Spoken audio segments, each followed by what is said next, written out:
Di sebuah desa terpencil di Kabupaten Semarang, rumah besar bergaya Jawa kuno berdiri di tengah kebun luas dan hutan kecil. Rumah itu milik keluarga Soejiman, pria terpandang, keturunan priayi yang hidup bersama istrinya, Sulastri. Rumah megah, tanah luas, kehormatan dijunjung tinggi. Tapi ada satu yang tak dimiliki mereka, anak. 8 tahun telah berlalu sejak pernikahan mereka, namun rahim Sulastri tetap sunyi. Tidak ada tangis bayi, tidak ada penerus. Dan itu menjadi beban besar bagi seorang istri di zaman itu. En het zal het nooit loslaten.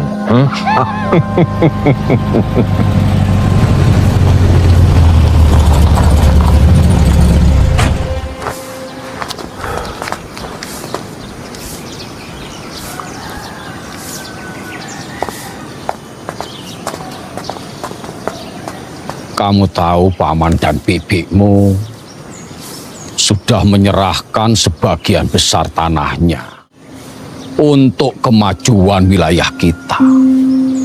Pihak pabrik sudah menyiapkan semuanya.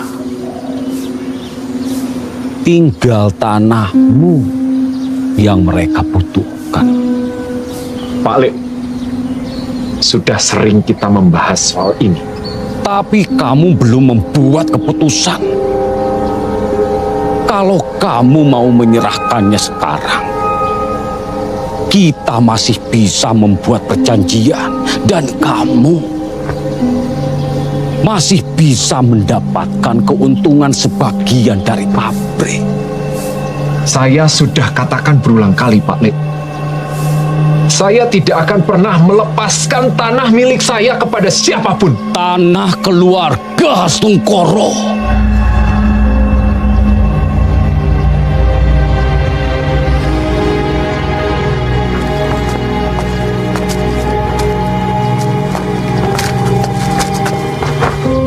Iki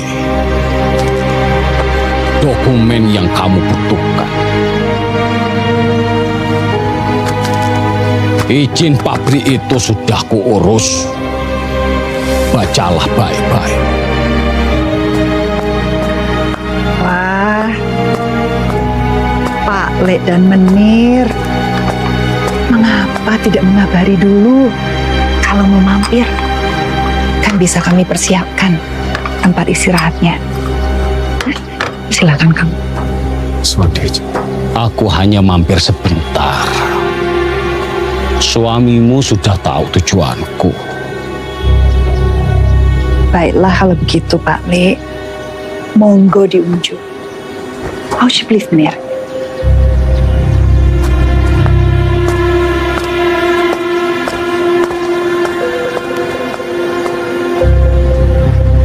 Silakan selesaikan apa yang Pak Lek ingin sampaikan. Bila saja istriku seperti Sulastri. Dalam 11 tahun pernikahan, setidaknya aku sudah mempunyai 8 anak. Untuk menjaga tanah waris. Jadi, antara sekarang atau nanti tanpa waris, aku bisa menguasai seluruh tanah Hastungkoro. Waktu selalu menjadi musuh kita, Jimat.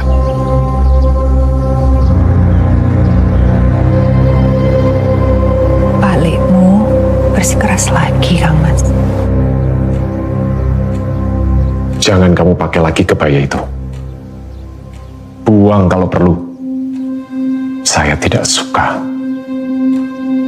Tapi ini kan hadiah darimu, Kang Mas.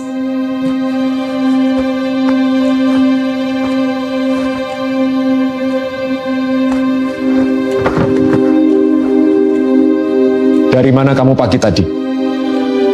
Matahari sudah tinggi. Pasar pun sudah terlalu ramai. Tadi saya beli jamu penguat rahim. Beberapa bulan lagi saya akan Cari cara lain. tolong beri saya waktu lagi.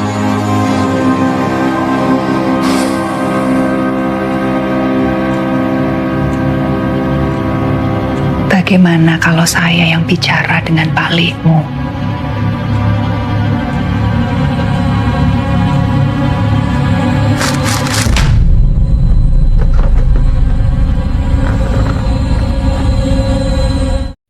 Setiap tamu yang datang, setiap acara keluarga selalu menyisakan pertanyaan yang menyayat.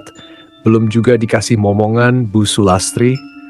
Sojiman awalnya sabar, tapi waktu mengikis pengertian, ia mulai berubah. Ucapannya tajam, pandangannya dingin. Suatu malam, saat hujan mengguyur atap rumah dan kilat membelah langit, ia berkata tegas, "Kalau kamu tidak hamil juga, aku akan nikah lagi." Sulastri tahu suaminya tak main-main. Ia sudah mencoba segala cara, dari jamu tradisional, mandi bunga, 7 rupa, hingga doa-doa panjang di langgar belakang rumah. Tapi semuanya gagal. Putus asa, ia mendatangi orang yang tak pernah ia bayangkan sebelumnya. Namanya Mbok Ranti, seorang dukun wanita yang tinggal di pinggiran desa, di dekat pohon waru tua yang katanya angker. Orang-orang menyebutnya sebagai perantara dua dunia. Orang yang punya ilmu yang tidak berasal dari kitab suci. Jika sampai tahun depan kamu belum bisa memberikan saya keturunan, saya harus menikah lagi.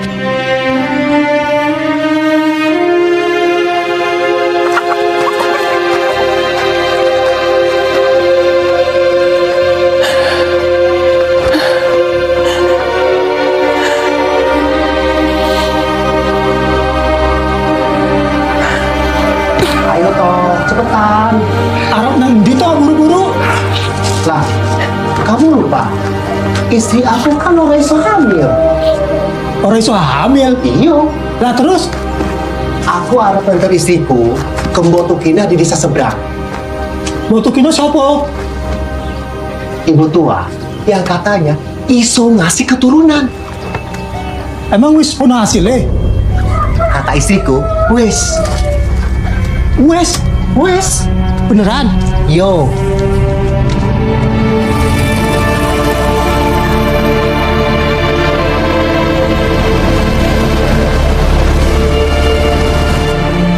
Niku Pak Yanto yang iso nyebrang ke sana.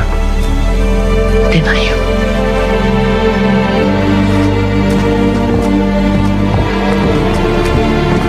Pak Yanto iso antarkan ke desa seberang, Pak.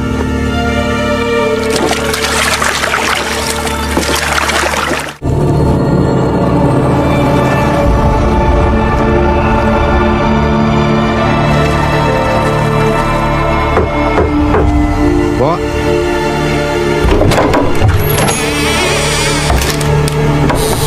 Ono sing pengen ketemu.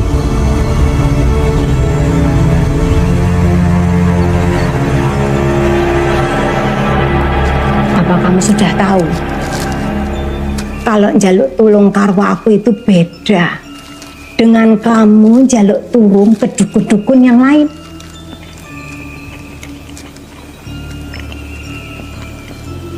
Ilmuku beda.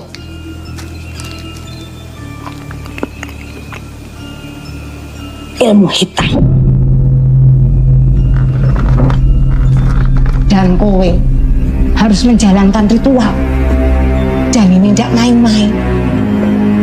Dengan ritual ini, kowe akan terikat dengan tuanku. Tuan. Tuan siapa? Tuanku. Iblis. Malam itu Sulastri datang sendiri, tanpa pamit. Hujan masih deras. Langkahnya gemetar saat masuk ke dalam gubuk Mbok Ranti yang hanya diterangi satu pelita. Mbok Ranti sudah menunggunya. "Kamu ingin anak?" Suara perempuan tua itu parau tapi menusuk, seperti sudah tahu isi hati Sulastri bahkan sebelum ia bicara. Sulastri hanya mengangguk. Air matanya jatuh, tapi ia tak mengelapnya. "Saya siap bayar berapapun, saya rela lakukan apapun." Mbok Ranti mendekat, wajahnya keriput, matanya tajam. "Yang kau minta bukan hal sepele, tapi bisa, tapi harus ada tumbal." "Kau siap?" Sulastri tak menjawab, tapi diamnya adalah pengakuan. Ia menunduk. Dan malam itu kesepakatan dibuat. Ritual dilakukan dengan darah, dengan doa-doa yang tidak ditujukan pada Tuhan. Sulastri meminum ramuan hitam yang pahitnya menusuk dada. Di hadapannya sehelai kertas mantra kuno dibacakan. Angin berhembus dingin meski semua pintu tutup. Di malam yang sama, Sulastri mulai merasa perutnya hangat. Itu si anak yang buruk rupa dan nakal itu akan pergi diambil oleh si pemiliknya. Ya, si iblis itu sendiri. Tapi kalau kalian tidak merawat mereka dengan baik-baik, maka hal buruk akan menimpa kowe sekeluarga. Setiap tahun akan semakin buruk. Siang dan malam tidak akan sama lagi.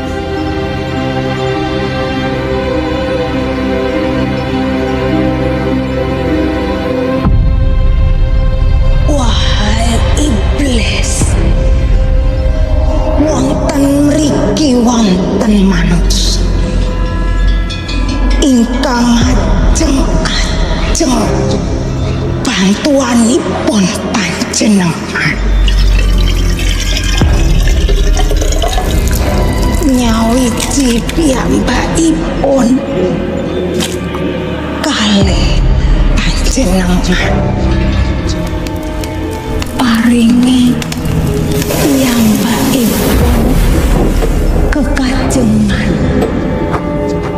Taleni piyambakipun kalih panjenengan.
Estri puniki nyembahipun panjenengan.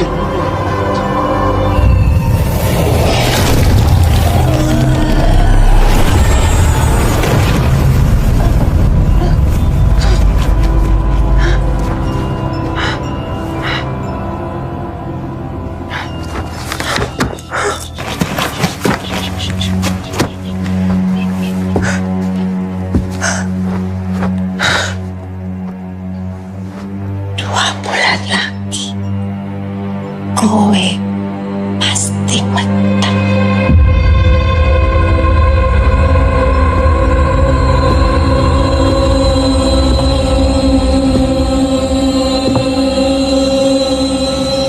Leres wonten sini.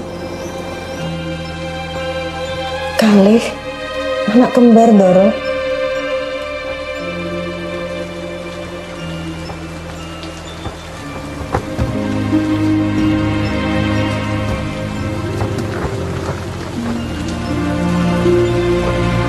Terima kasih, Ki Ajeng.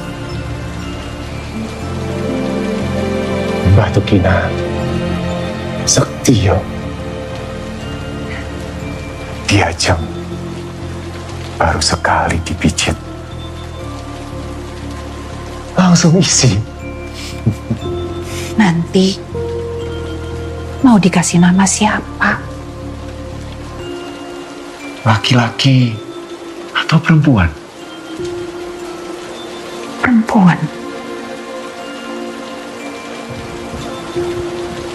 Kumala.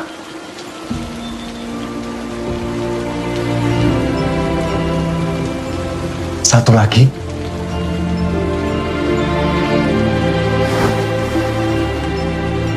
Sumala. Sumala.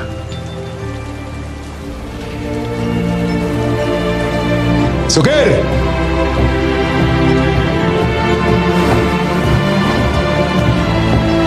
Yoden, Sampaikan ke seluruh penduduk desa. Ndoro Ayu sudah isi. Calon penerusku.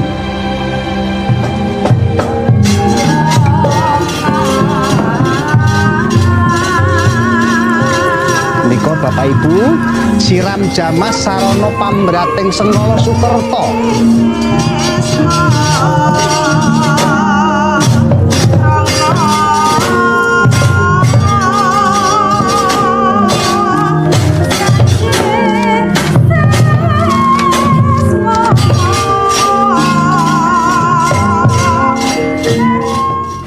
Beberapa minggu kemudian, Sulastri hamil. Tak satu, tapi dua, anak kembar. Hari kelahiran pun tiba. Langit mendung sejak pagi. Petir menggelegar meski tak ada hujan. Di dalam kamar yang dipenuhi aroma dupa dan kecemasan, proses kelahiran berlangsung lama dan menyakitkan. Akhirnya bayi pertama lahir. Tapi saat tubuh mungil itu diangkat dan wajahnya tersingkap, semua orang terdiam. Kulit bayi itu pucat kehijauan, matanya gelap legam, wajahnya tak simetris. Tangisnya terdengar seperti ringkikan hewan. Dukun bersalin langsung mundur ketakutan. Sulastri menggigil melihatnya. Namun, belum sempat berkata apa-apa, Sojiman yang sudah lama menanti pewaris keluarga melangkah cepat ke arah bayinya.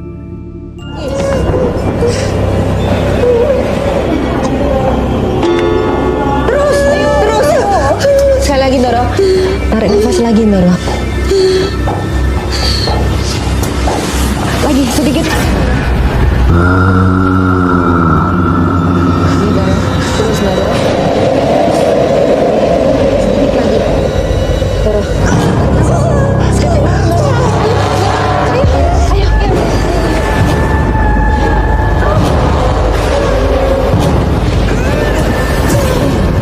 Ampun, Ndoro. Mbok Sum. Nggih, penting Mbok Sum.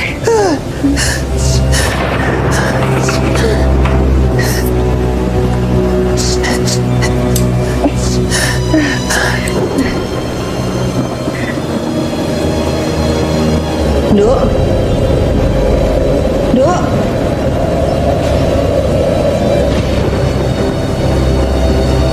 Mbok Sum. Aduh, Mboten napa-napa ten Ayu.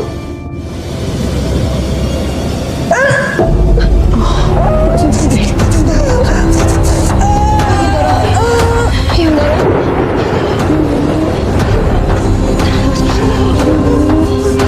Lagi, Ndoro. Terus, Ndoro. Terus. Terus. Bagaimana, Ndoro? Ayo terus. Ayo terus, Ndoro. Susah nih, Ndoro. Terus. Terus. Ayo, Ndoro. Terus. Tuh.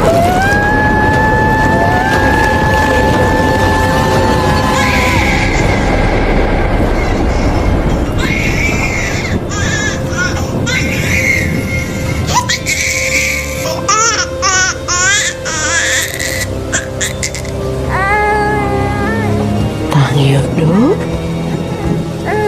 Tangi. Wes lahir, Bu.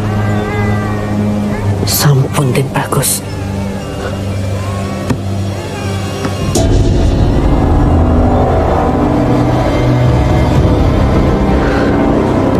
Apa iki, Bu?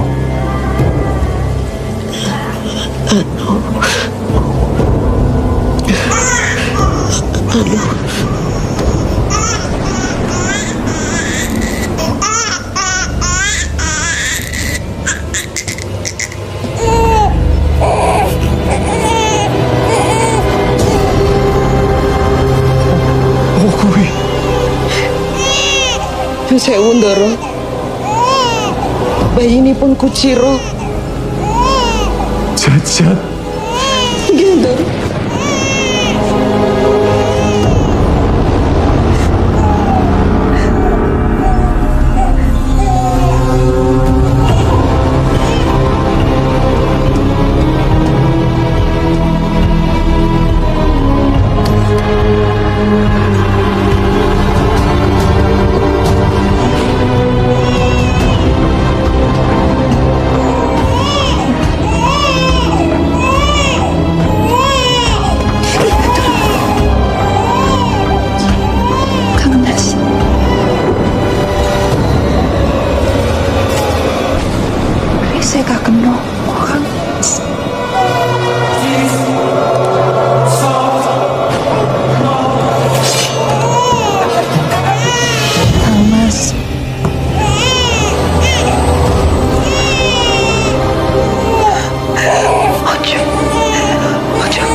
Tanpa ragu, dalam satu hembusan nafas, ia menusukkan keris itu ke tubuh bayi kecil itu. Darah memercik, tangis berhenti. Tubuh Sumala terguncang sebentar, lalu diam dalam keheningan abadi. Sulastri berteriak histeris, namun tubuhnya masih lemah, tak mampu bergerak. Air matanya tumpah, namun semuanya sudah terlambat. Sumala mati, dibunuh oleh darah dagingnya sendiri. Beberapa menit kemudian, bayi kedua lahir, Kumala. Wajahnya cantik, tubuhnya sehat. Semua orang menganggapnya sebagai penebus dari keganjilan yang lahir pertama. Soejiman menyambutnya dengan senyum lega, seolah tak terjadi tragedi apapun. Namun sejak malam itu, Sulastri tak pernah benar-benar bahagia. Ada kesunyian yang tidak bisa dijelaskan. Ia sering terbangun oleh suara tawa anak kecil yang tak dikenalnya. Angin sering bertiup dari kamar kosong. Cermin di kamar terkadang retak tanpa sebab. Sampaikan ke seluruh desa. Anakku sudah lahir. Calon penerusku. Yaudah.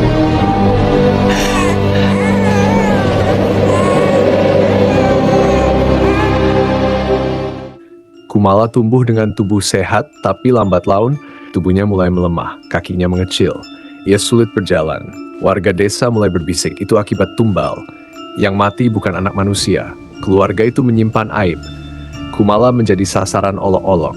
Ia tumbuh dalam keterasingan dan rasa sakit. Tapi lebih dari itu, ia tumbuh dengan bayangan.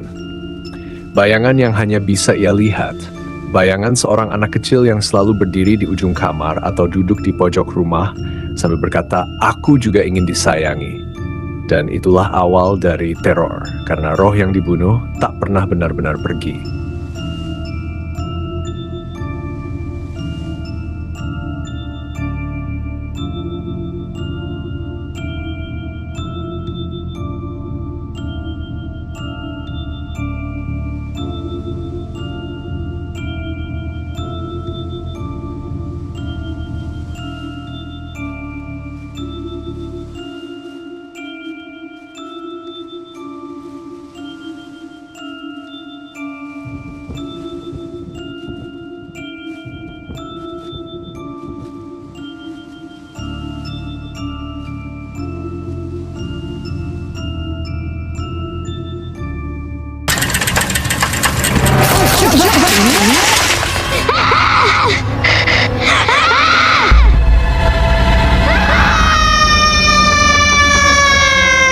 Hari-hari di rumah Soejiman semakin mencekam.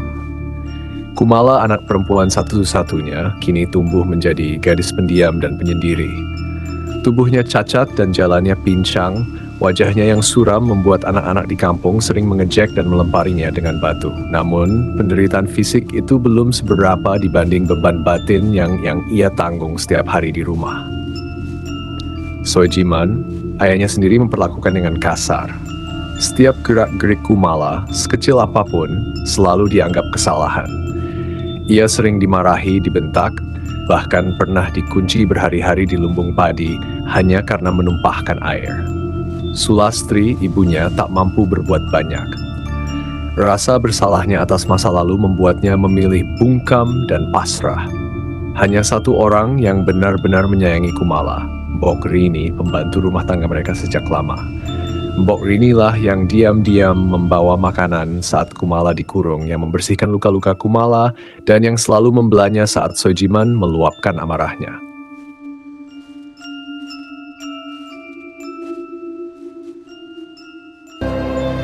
Kumala!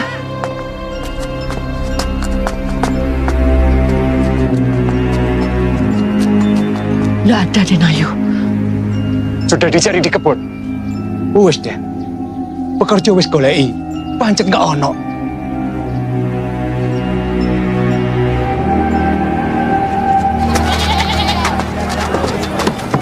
Ih, dapat ora?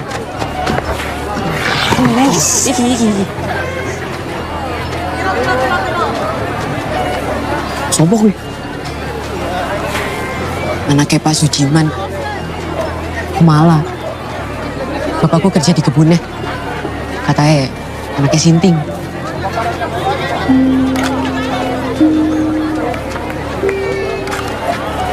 Kumala. Ih.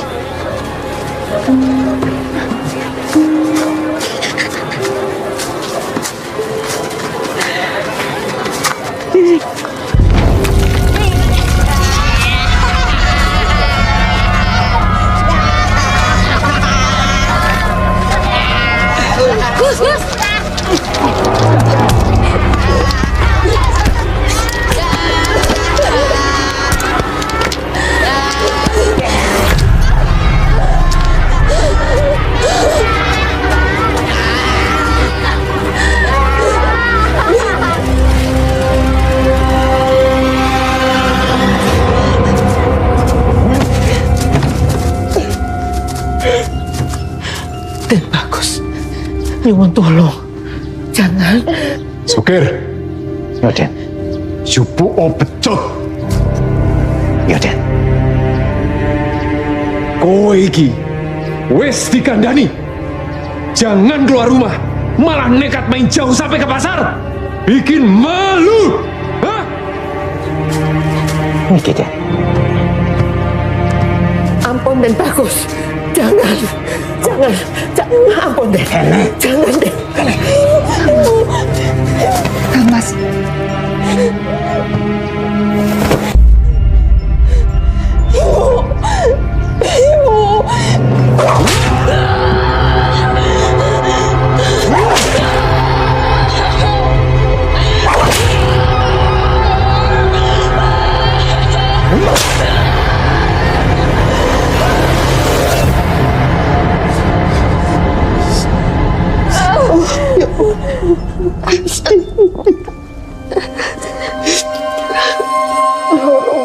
Maafkan si Mbok Cahayu. Sampun Cahayu.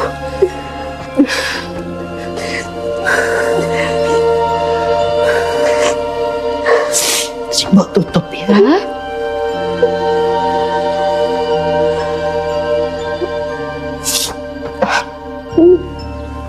Biar ndak sedih lagi. Cahayu mau main piano. Ya, ayo. Sini si Mbok tumpang ke sana. Ya, Timo.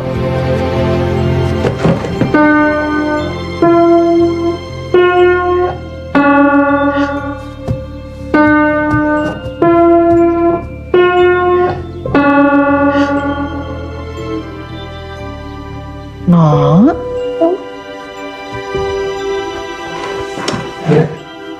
Kumala, besok Kumala ulang tahun yang ke-8. Si Mbok bikin kado. Kado? Ya.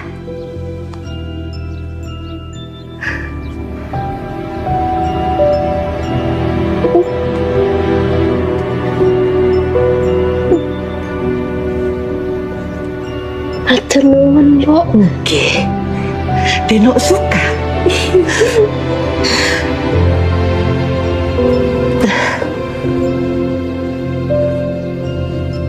Sayangnya si Mbok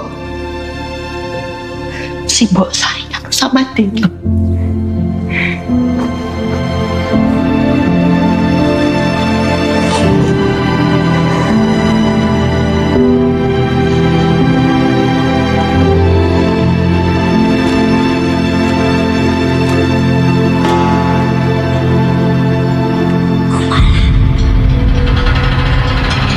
Namun suasana rumah berubah drastis sejak malam itu. Malam ketika Kumala untuk pertama kalinya melihat sosok anak kecil berdiri di sudut kamarnya menatapnya diam-diam. Wajah anak itu pucat dan penuh luka, dengan mata kosong dan tubuh membiru. Kumala mematung. Tak ada suara, hanya desir angin dingin menusuk hingga ke tulang. Di sini.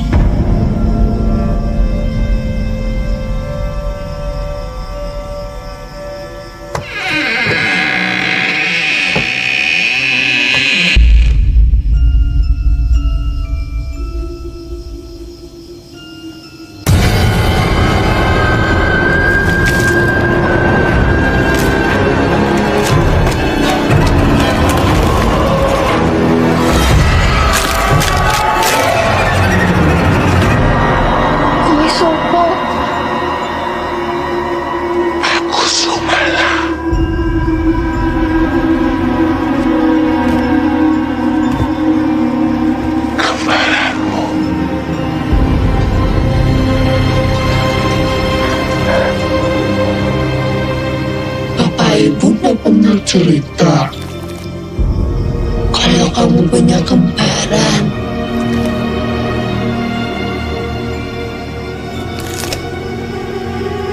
Dengan jahat, dengan bunuh aku, kau jahat.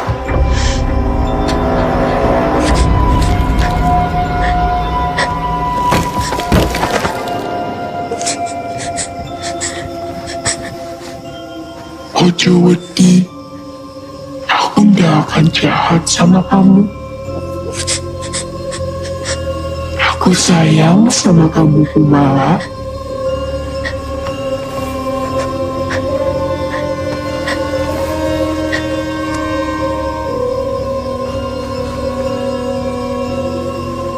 Saudara kembar nggak mungkin saling menyakiti, tapi melindungi.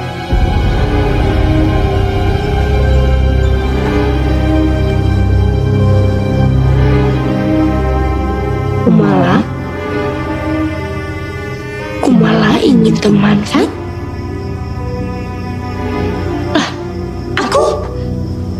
Aku iki temenmu, sahabatmu.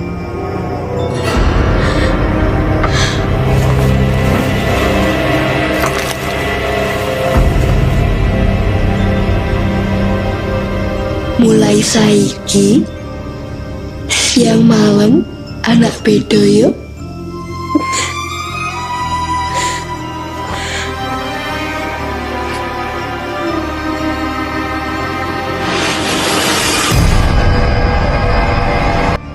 Beberapa hari kemudian, Kumala mulai menunjukkan perubahan.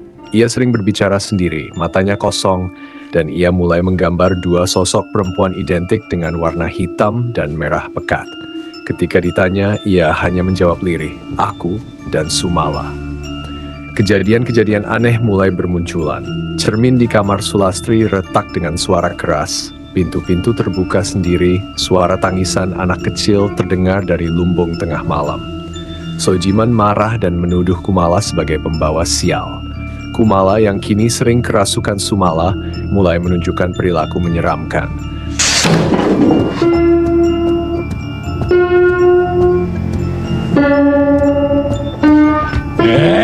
Berbeki wae. Wes bengi iki.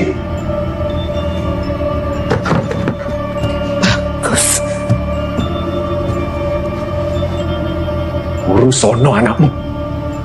Cika, Mas.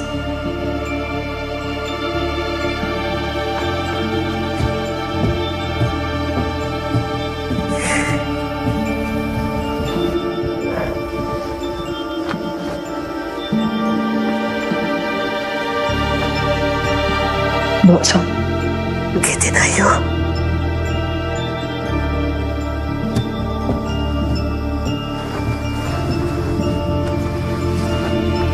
Mbak Kumala.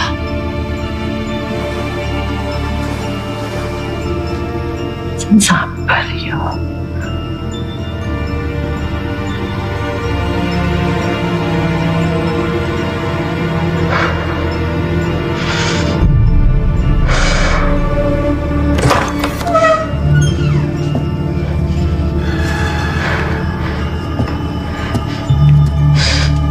Apa nih?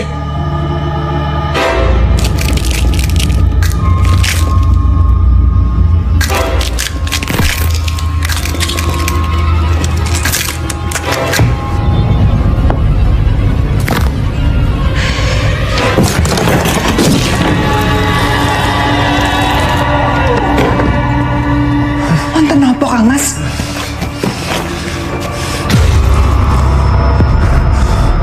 Tim bagus. Ora, aku rapopo. Kowe iki ngopo?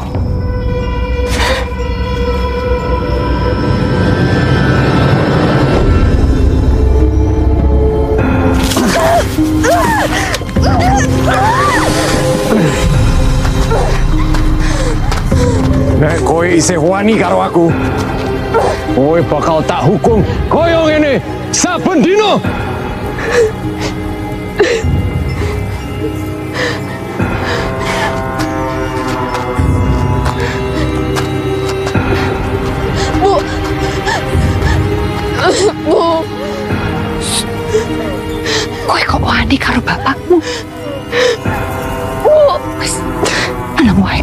Lastri.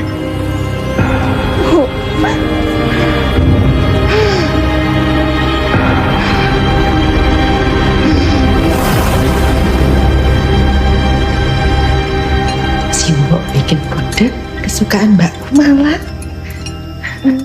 Minta teh. Oh, nggih. Sekedap.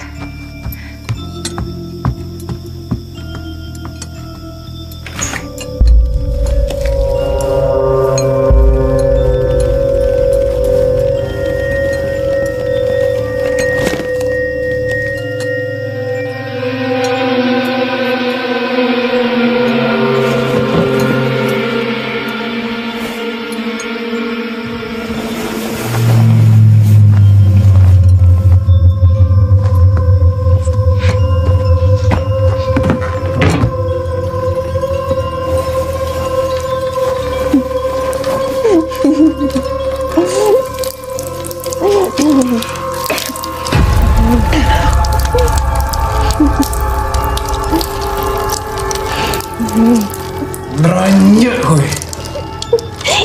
Soger! Ali! Iya, Den. Kene. Mudun.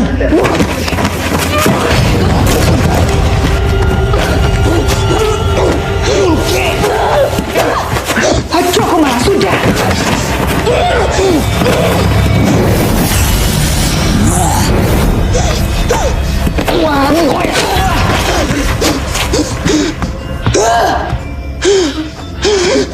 Bocah kentir. Kumala. Kumala.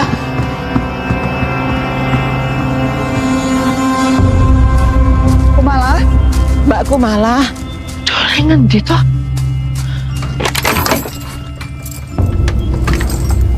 Mbak Kumala.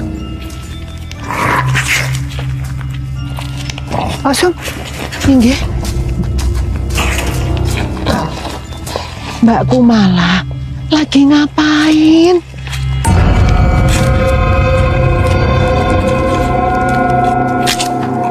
Duh, Gusti.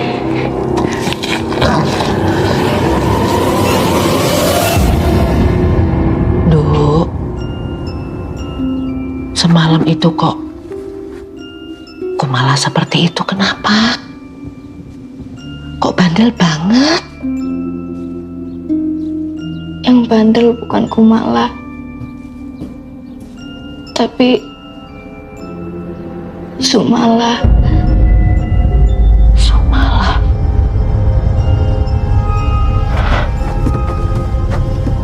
Sumala sopo? Barusan nyebut nama siapa? Sumala Tenayu. Sulastri yang panik mencoba mencari jawaban. Ia mendatangi kembali rumah dukun wanita, tempat dulu ia membuat perjanjian. Namun ia hanya menemukan rumah yang kosong dan sunyi, sang dukun telah lama meninggal. Ia memohon di altar tempat dulu melakukan ritual, berharap bisa menghentikan semuanya. Tapi sudah terlambat. Perjanjian telah ditunaikan, darah telah tumpah, dan roh Sumala telah kembali untuk menuntut balas. Tenayu mau kemana? Empuh. Jari ini harap nang pasar. Tapi kak gelem diterno. Ya wis. Nang, kue ngewangi Simbo ya? Seto ya, Bu. Wih tenan aku iki. Kesempatan. Simbo arep nyusul Tenayu. Ada yang mau dibeli di pasar. Kamu ngancani Kumala ya? Bu. Yo wis dirampung gesek Mami.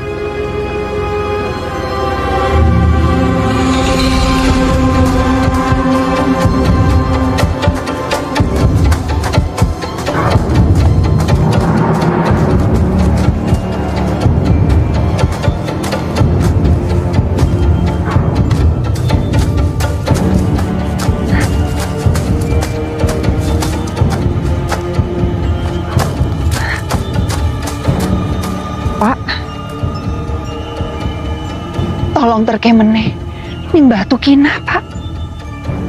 Mbok Tukina wis mati sasi wingi. Wis mati.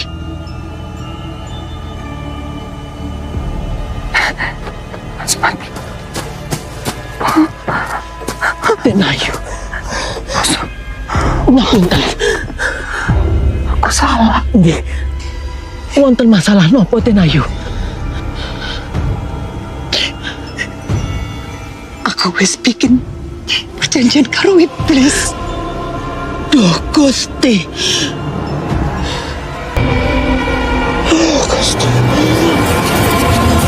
Nggak mau! Nggak! Nggak! Besoknya lepas! Lepas! Nggak mau! Lepas! Nggak! Lepas!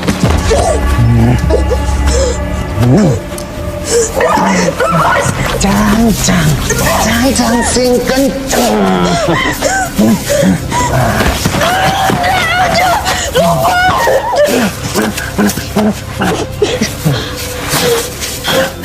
Mau sih. Tenang. Engkau tak boleh. Gulung.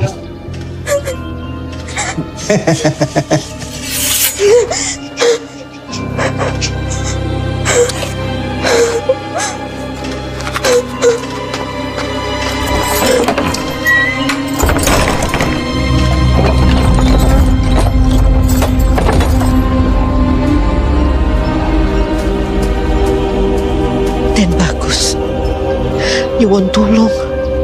Jangan kurung Mbak Kumala setiap malam di gudang. Terus kue seneng delok aku mati? Hah? Cah iki sudah berani nusuk aku. Berani nyerang orang lain. Setiap malam tingkahnya makin mirip binatang. Makin lama makin beringas. Tapi kasihan dan bagus. Walah, ora usah atur-atur.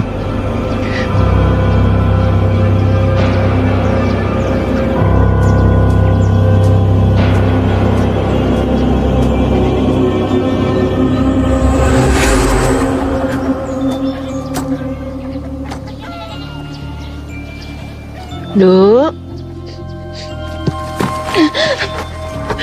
Duk. Bu. Bu. Nggak boleh sedih yo. Simbok nggak peduli siapapun Kumala. Simbok tetap sayang karo Kumala. Yo, Nduk.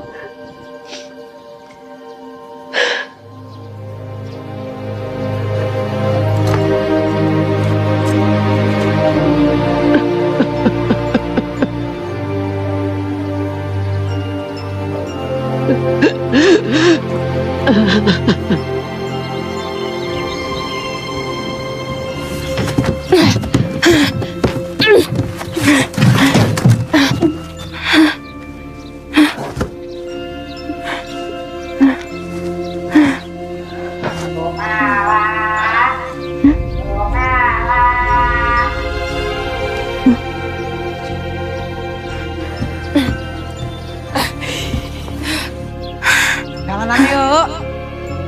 Rene. Iki bal. Ayo. Jalanan. Ning kono.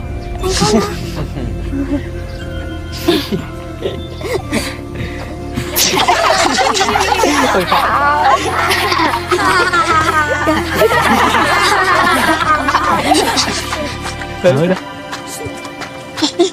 Malah. Tendang kemana tendang?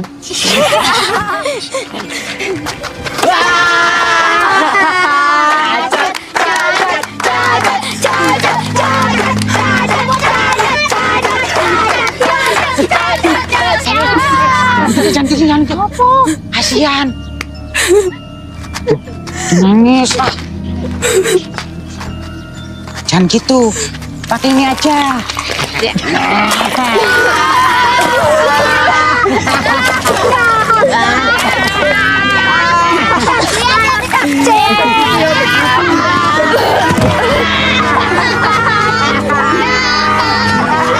Duh, Gusti, Nduk.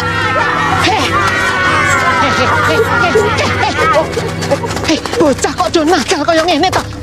Nggak boleh. Ayo dulu, Wak.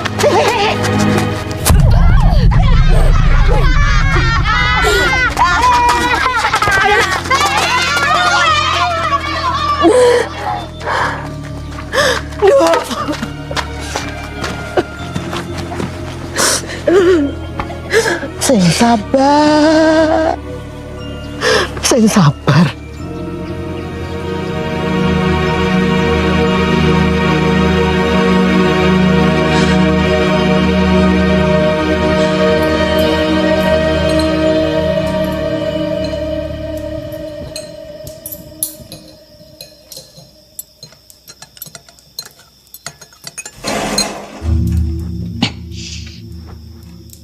Apa kuwi? Satu persatu orang-orang yang pernah melukai Kumala mulai menemui ajalnya dengan cara mengerikan. Tak seorang pun selamat.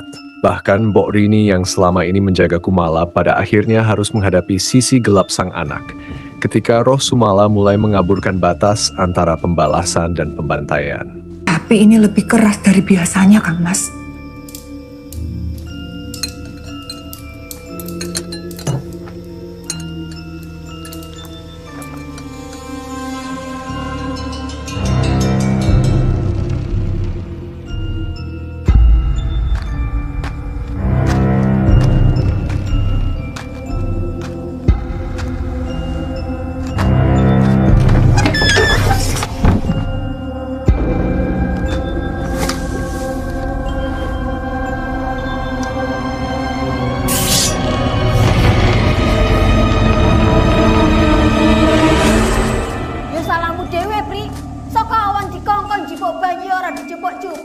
Nggih, Bu, kula timbuh.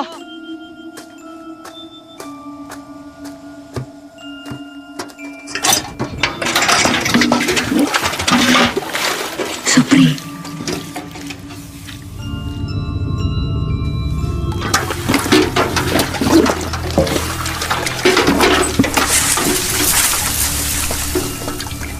Sini ayo main. Halah, sopo sih? Main malam gini ngecek main.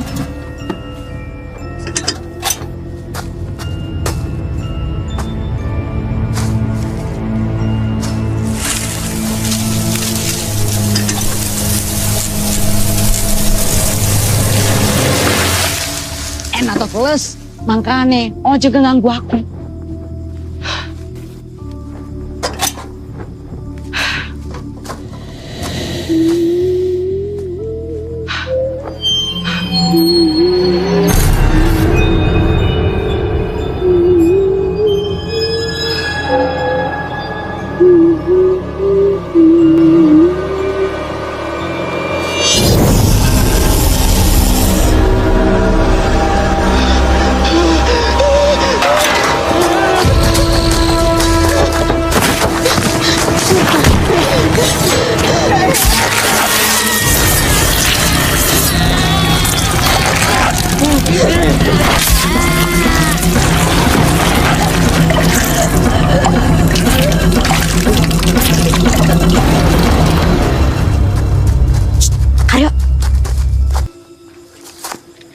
Apa maneh?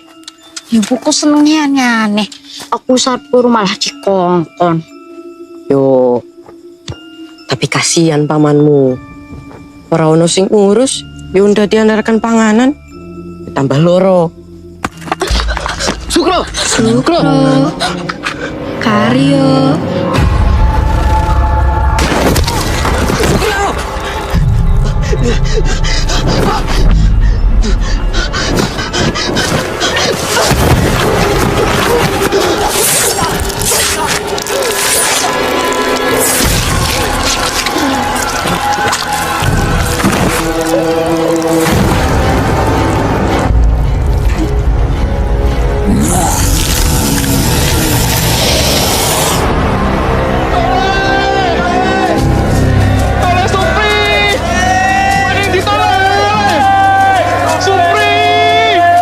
Lek. Arep digolek nang ndi meneh? Mergo bocah iki wis 3 dina ilang, Lek. Piye to ya bocah iki? Lah wong luku kok ya ora kondo-kondo.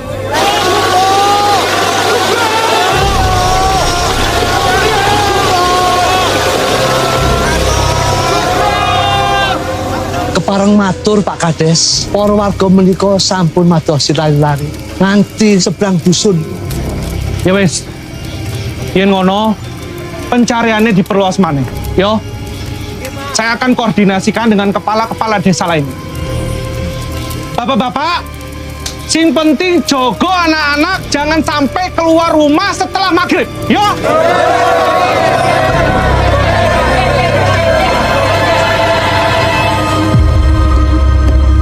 Jono, bapak-bapak di rumah Lampung.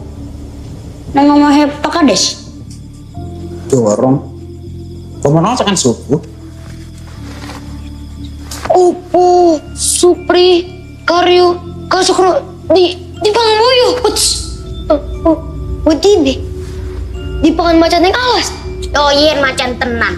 En macan setan piye? Sos. Ngawur kabeh. Paling gue arep budaya nyawa dhewe. Ora mungkin. Masa tuh kan kayak ini? Lah. Piye? Balku ya lah. Song-songan iki, Pok. Ayo.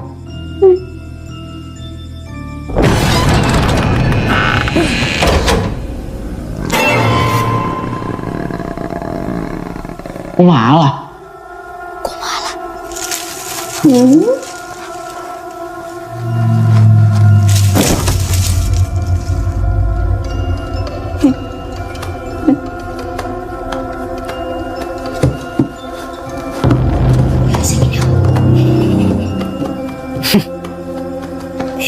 Mau ngapain? Mau main bal-balan? Ya wes. Ya karena Ya toh.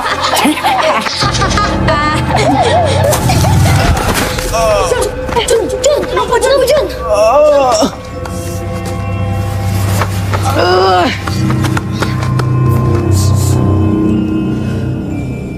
Apa iku sing dicekel?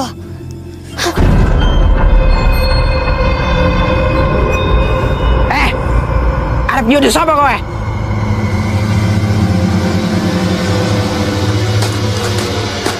Rungono le aku ngomong.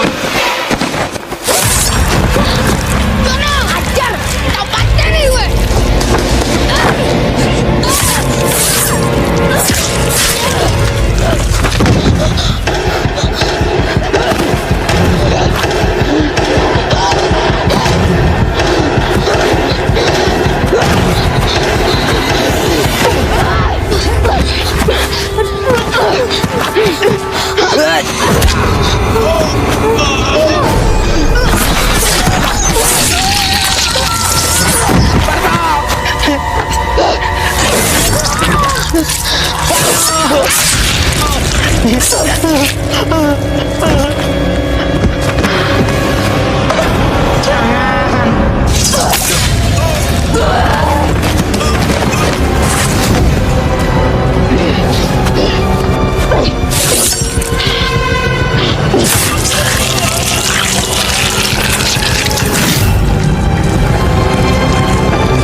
Carmen, bukan men.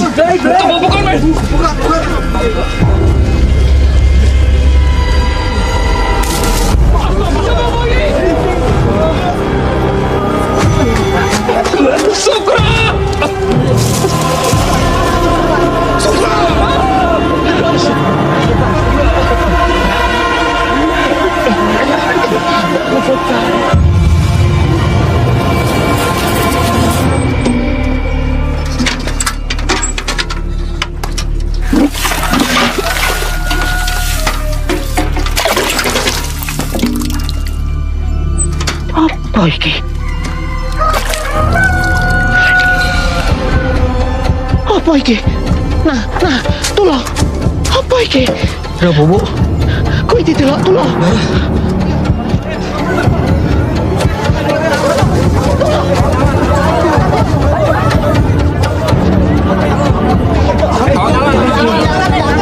Ono apa iki? Bagus.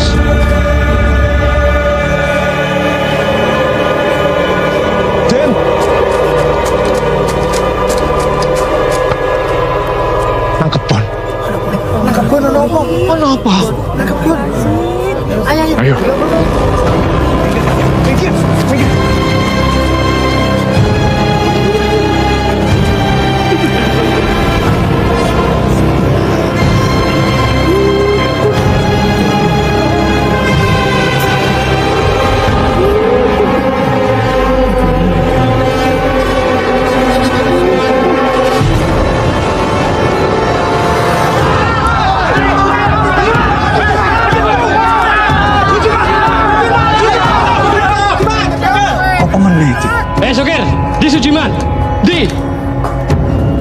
Oh, wong itu. Ono apa iki? Wis bunuh anak-anakku kabeh. Bunuh sopo? Ngawur kowe. Hah? Apa buktinya? Sujiman, yang pancet itu kue sing tumindak. Terus apa meneh? Apa anakmu? Kaya iki buktine. Aku nemu iki ning tengah alas. Ning sampinge mayite Suprolan Karyo.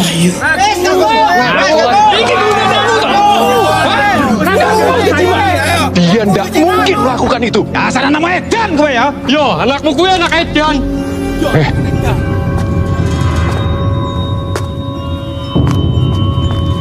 Hati-hati kowe. Hati-hati jangkepmu.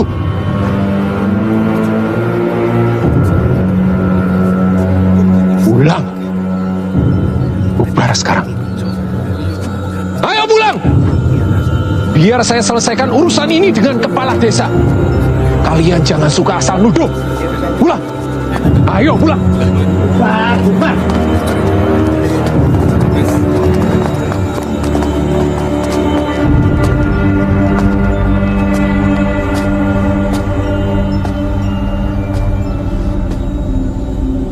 Anak itu sepanjang hari ada di kamar, setiap malam di gudang. Tidak mungkin bisa kabur.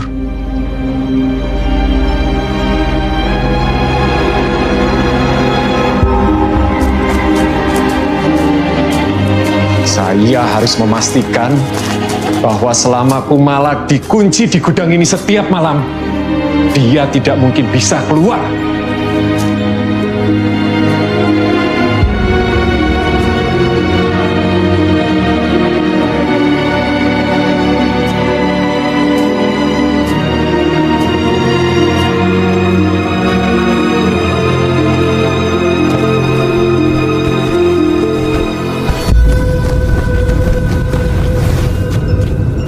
Astri.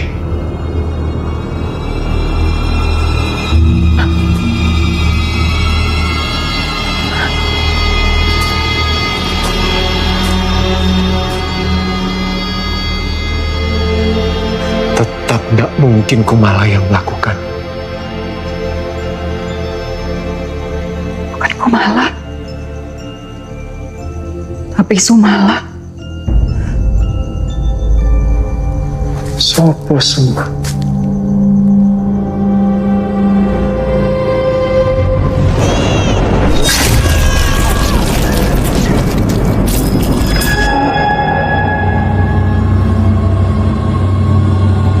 Kumala pernah menyebutkan nama itu, Kang Mas. Dan aku juga pernah melihat langsung. Wajahnya mirip sekali dengan Kumala. Tapi dia tidak cacat. Gerakannya aneh.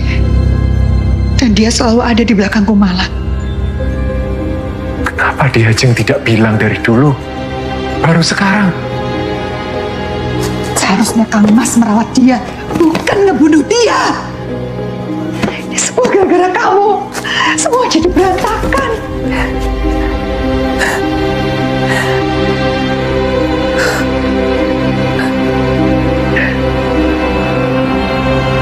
Kumala, Bapak mau tanya.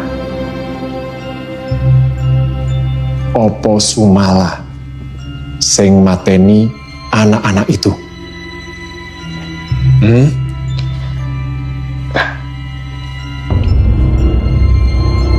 Bapak tidak akan marah.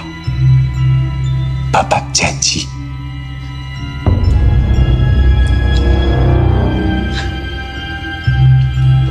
Iyo, Sumala.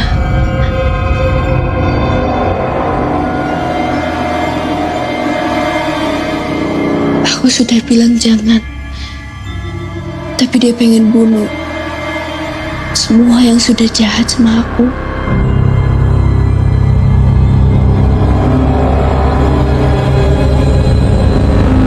Sugih! Sugih! Ya, Dan. Pasung Kumala. Pasung? Yo. Saiki. Yo, Den. Yo. Kang Mas. Pada tidak pundi, Kang Mas. Saya harus pergi. Sudah saatnya minta bantuan ke Pak Kusno. Tapi itu jauh sekali, saya temani. Nggak usah. Diajeng di sini saja. Jaga anakmu. Kang Mas, saya tidak berani. Nggak usah takut. Ada supir yang jaga di sini.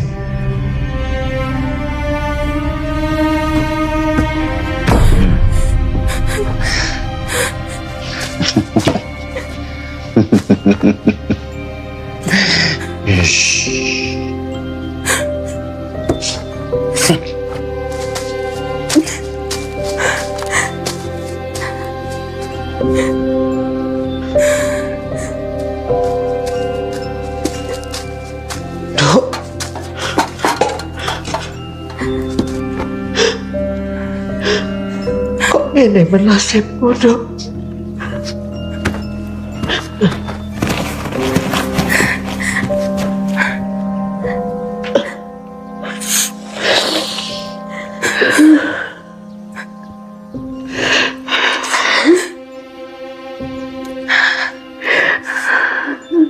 Dok, bisa ulatku yang ke-10. Iya, Mbok ingat. Tapi si Mbok belum bikin hadiah buat Kumala. Kumala mau apa? Aku mau pergi yang jauh sekarang juga. Sekarang yang jauh. Ya, Mbok ya, jauh ya. Maksudnya apa? Aku ndak mau Mbok kena bahaya. Ya, Mbok ya, yang jauh sekarang. Kalau si Mbok pergi, siapa yang mau ngurus Kumala, Dok?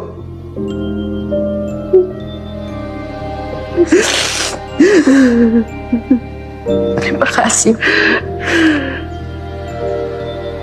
Selama ini udah baik sama Kumala.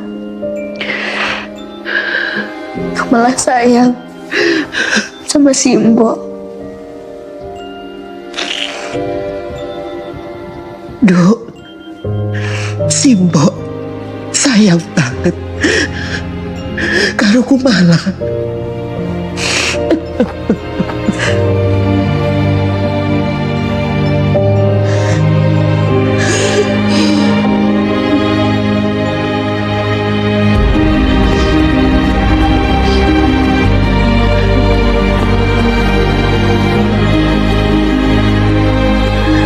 Sing jembar sabarmu, Nok.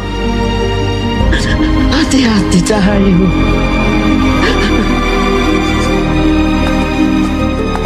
Oh, arep nanti. Kita harus segera pergi dari rumah ini, Bang. Harus pergi. Apa, Mbok? Nanti si Mbok ceritakan. Ayo. Ayo.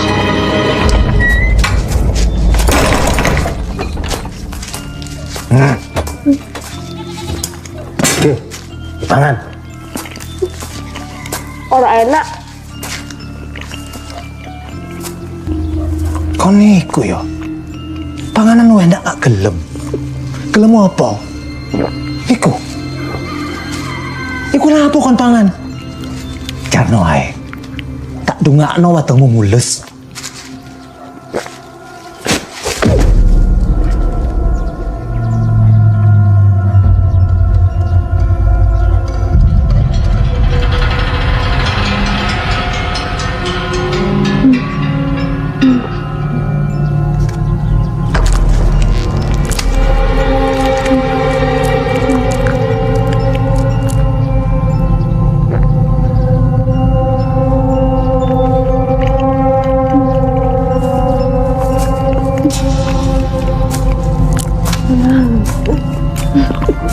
Yo, enak. gurih. Kentir.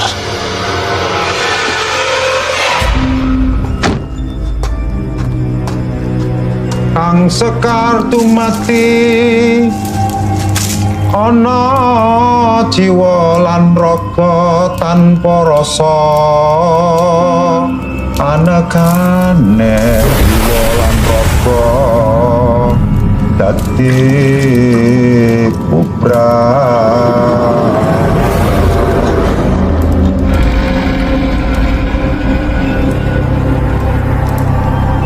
Onopo, Pak? Apa yang sudah istrimu lakukan?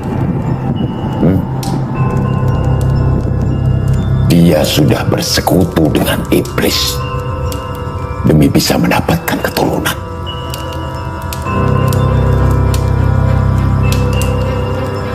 Dia mengandung anak kembar. Satunya cantik anak manusia, satunya buruk rupa anak iblis. Kalian harus merawat kedua anak itu sampai usia 10 tahun. Setelah itu, anak buruk rupa itu akan diambil iblis dan kalian bisa hidup bahagia.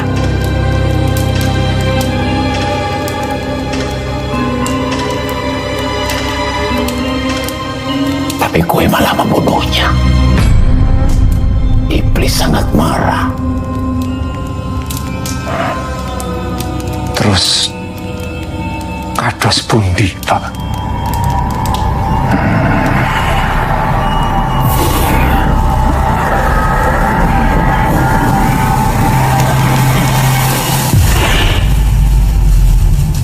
Tengah malam iki akan sangat berbahaya.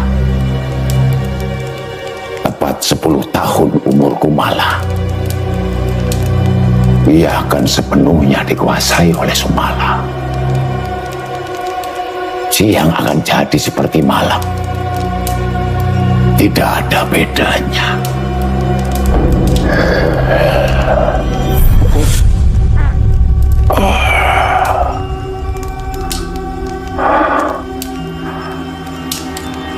Apa masih ada cara yang memungkinkan supaya anak saya bisa diselamatkan? Sumala harus dikeluarkan dari badan Kumala.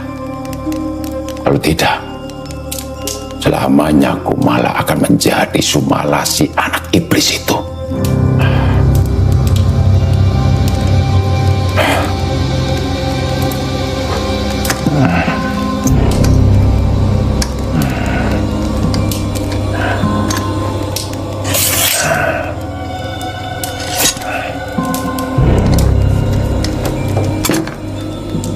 Pakai kerisku ini, kalau dia melawan, ini bisa melemahkannya.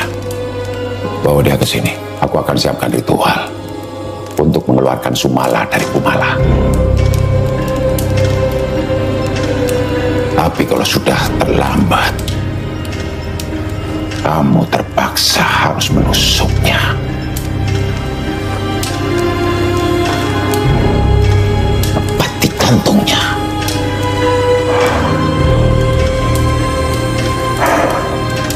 Anak iblis tidak boleh hidup di dunia ini. Di malam yang gelap dan mencekam, setelah Kumala dipasung di gudang atas perintah ayahnya, Sukir yang tertidur di biliknya tiba-tiba terbangun karena mendengar suara aneh memanggil namanya. Dengan tubuh gemetar, ia membuka pintu rumah kecilnya dan mendapati Kumala yang seharusnya terikat, kini jongkok di semak-semak depan rumah dengan wajah tertunduk dan rambut menjuntai. Ketika Sukir membentaknya agar kembali ke gudang, Kumala perlahan mendongak, memperlihatkan mata putih kosong dan senyum menyeramkan. Tanpa memberi kesempatan, Kumala berlari menghampirinya, membuat Sukir panik dan lari ke dalam rumah lalu mengunci pintu. Namun, golok Kumala tiba-tiba menembus pintu, nyaris mengenai kepalanya. Dengan tenaga tak wajar, Kumala merusak pintu dan berhasil masuk, memaksa Sukir kabur menuju rumah Soejiman untuk berlindung. Namun nahas, sesaat setelah masuk ke dalam rumah dan bersandar ke dinding untuk menenangkan diri, sebuah golok melayang dan menancap dari belakang, menembus dadanya. Dalam kondisi sekarat, Sukir memohon ampun, tapi Kumala yang dirasuki arwah Sumala justru mendekat dan berbisik lirih di telinganya. Tak ble gulumuyo, pelan-pelan wae, ben kroso lorone. Lalu memutar gagang golok dengan pelan hingga Sukir menghembuskan napas terakhir dalam ketakutan yang tak terlukiskan.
Ampun.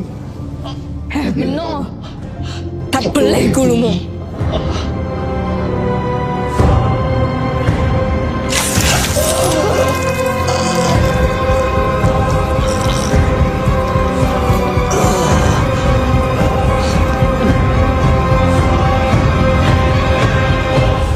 Pelan-pelan yuk.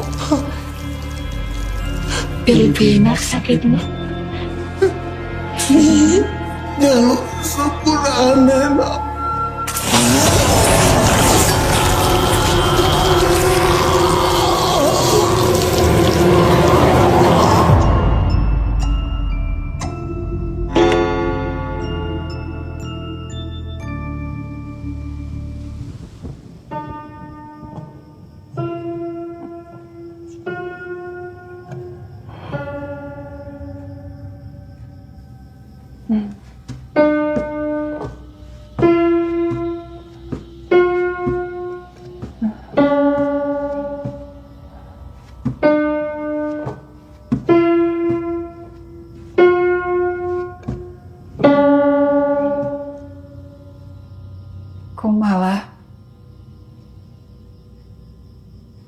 Kumala sopo?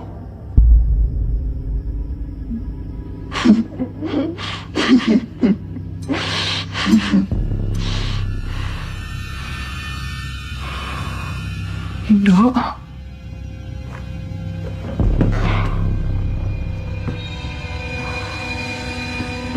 Dok.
tulisan daging. Wong wedok ciblek, ciblek, ciblek, bojone setan. Wong wedok ciblek, ciblek, ciblek, bojone setan.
Satu kaki lagi ya, Bu.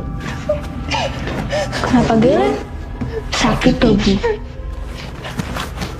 Waktu aku ditusuk juga sakit. Ampun, Ibu tidak merawat anak Ibu dengan baik. Ibu mau merawatmu, Dok. Bapakmu yang membunuhmu, bukan Ibu. Tapi kenapa Ibu tidak merawatku malah dengan baik? Semua yang Ibu lakukan itu untuk melindungi Kumala. Melindungi Kumala? Atau Ibu sendiri?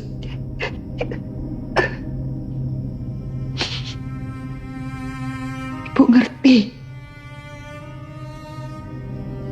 Coro Ibu salah.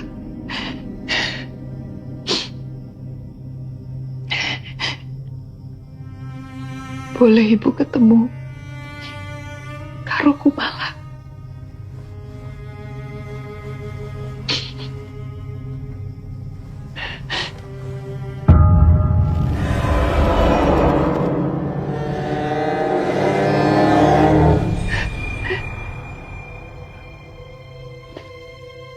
Ibu, Kumala. Ibu. Ibu. Ibu.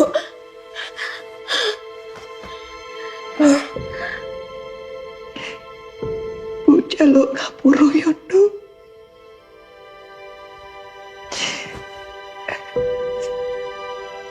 Ibu sudah gagal. Jadi ibu yang baik buatmu.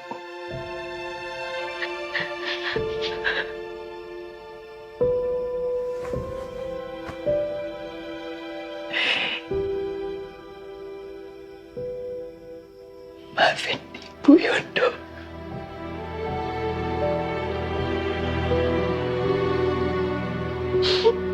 Aku maafin Ibu.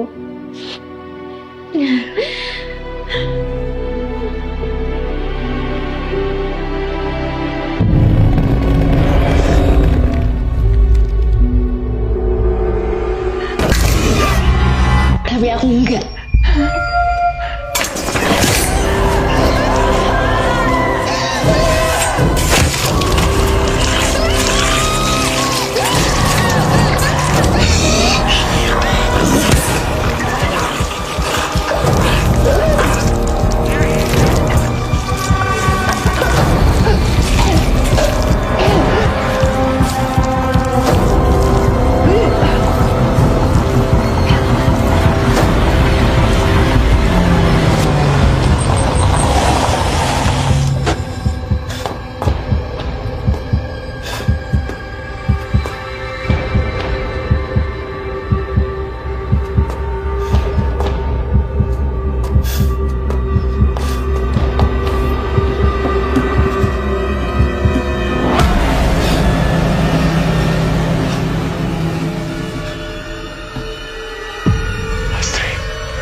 Astri.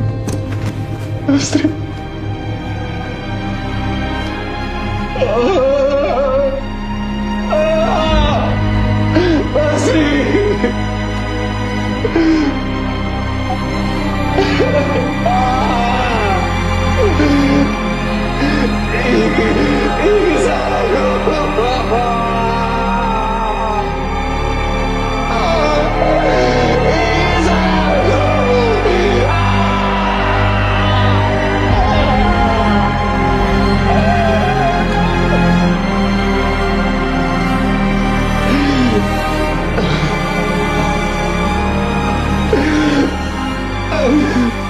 Aku jauh sepuluh si akhirnya. Ya Tuhan.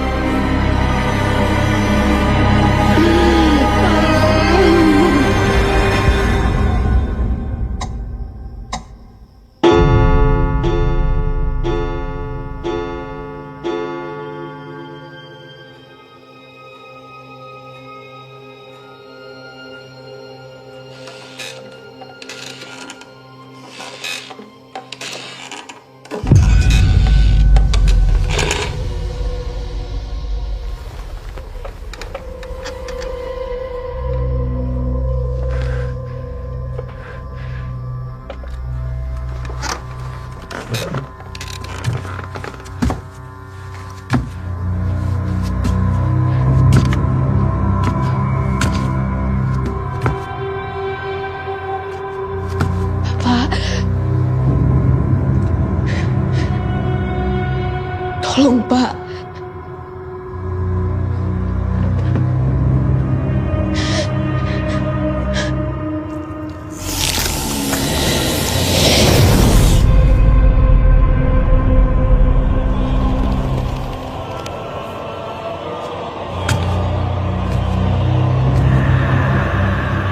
Bapak lali karo aku.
Cacat lagi, Pak.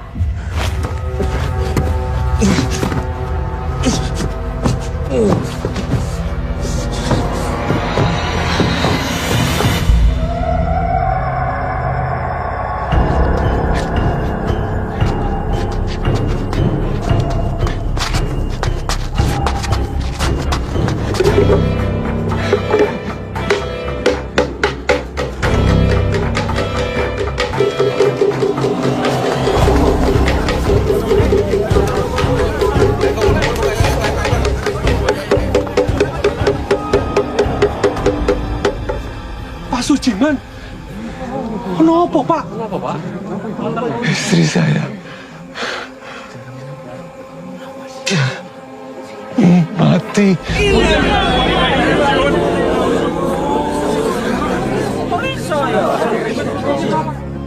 Astagfirullahaladzim.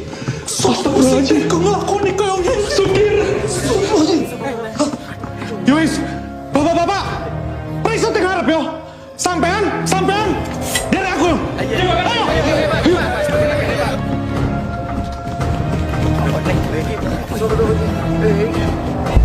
Astagfirullahaladzim. Astagfirullahaladzim.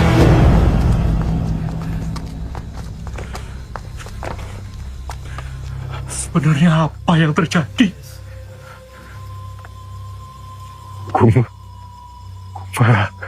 Kumala yang melakukan ini semua.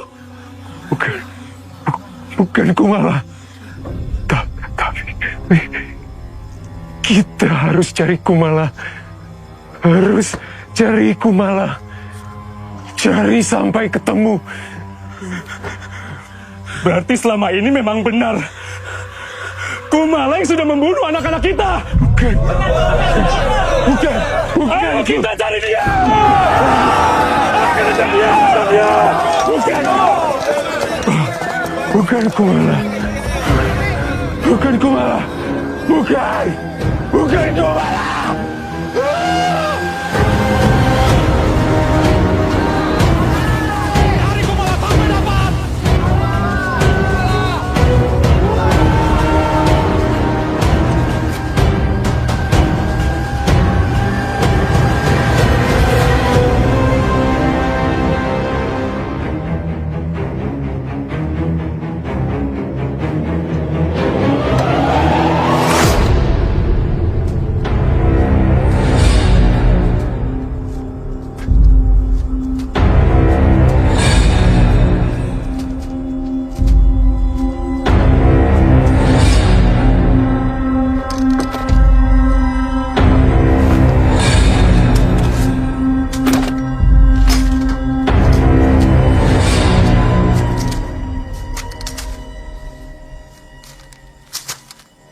bapak njaluk sepuro.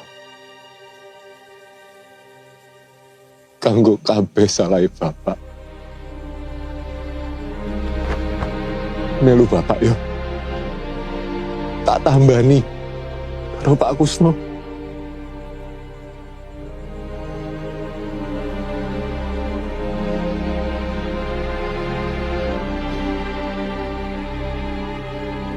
Si cacat. Dulu Bapak dihina, lalu Bapak sembuh, sempurna. Tapi anak Bapak malah cacat. Kalau Bapak dulu benci, diperlakukan kejam oleh orang tua Bapak, seharusnya Bapak tidak kejam ke anak Bapak. Kalau Bapak dulu rindu kasih sayang orang tua, anak Bapak juga rindu itu.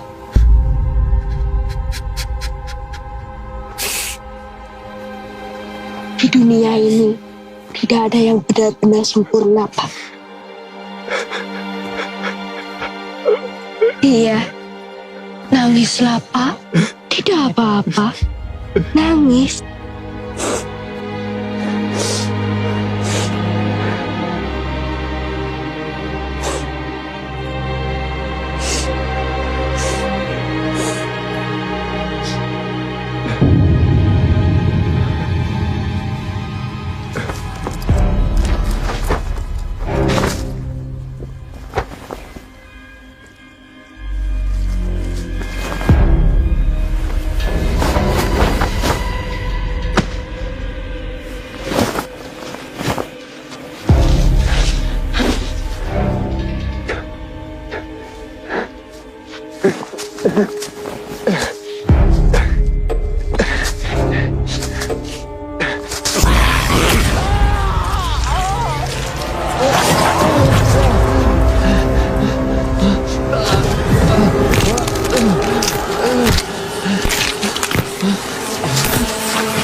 Sejak badanku malah menjadi milikku, gigiku menjadi taring, mataku menjadi putih, dan jantungku sudah nggak di sini, tapi di sini.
Sumala tidak ketemu juga, Pak.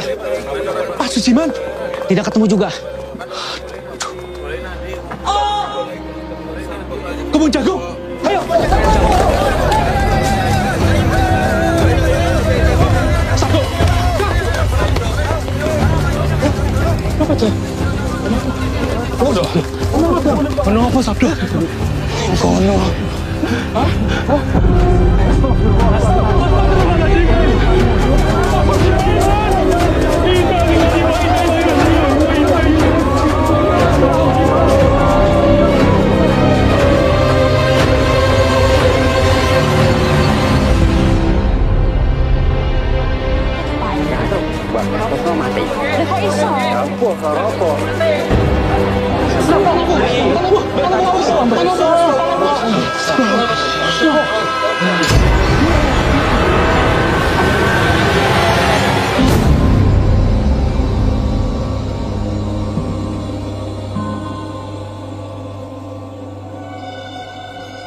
Tidak ada yang bisa mengalahkan Kumala setelah ia dikuasai Sumala.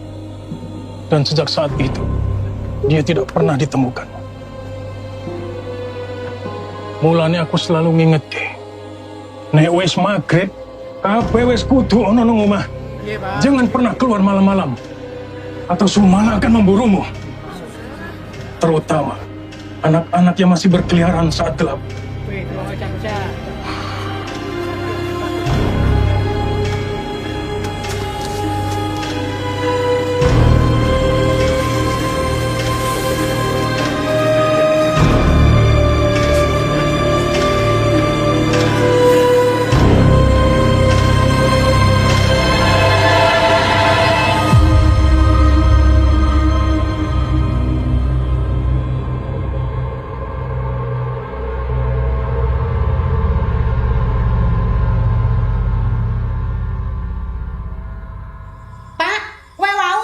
Sajen kayak bapak-bapak liane. Aku ora percaya. Sutrisno mati gara-gara abdi. Dudu anake wis kuwi.